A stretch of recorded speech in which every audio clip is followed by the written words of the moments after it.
हमर नाजायज साली हो तू। क्या बोल रहे हैं? हमर नाजायज साली हो। चुप रहिए। हाँ भाई लखनऊ चले। एक बार हरी हरी ओढ़नी हो जाए। हरी हरी ओढ़नी गाना लगा। आप एक बार गाइए अपने मुंह। अरे चला प्रणाम लोग सुनत ना लोग। दोस्तों आप देख रहे हैं राइट भोजपुरी और आप लोगों को फिर से एक बार राइट भोजपुरी चैनल में स्वागत है। तो बताइए आप लोग ये सब देखने के बाद पवन सिंह को विरोध नहीं किया जाए?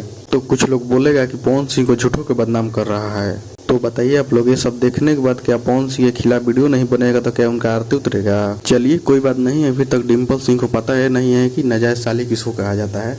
और वही टुनटुन यादव ने सिर्फ डिम्पल नाम रखकर अपने गाना में गा दिए थे तो ये लोग बवाल मचा दिए थे। और रही बात कल्लू की, तो कल्लू ने पवन सिंह को गुरु मानते हैं और वही गुरु ने कल्लू को भरे मंच पर पवन सिंह ने साला बोल दिया और कल्लू ने चुपचाप हंसते रहे और बोले कि सब कोई सुना था। चलिए कल्लू का अपना सेल्फ रिस्पेक्ट जाने क्या नाता रखते हैं पवन सिंह से।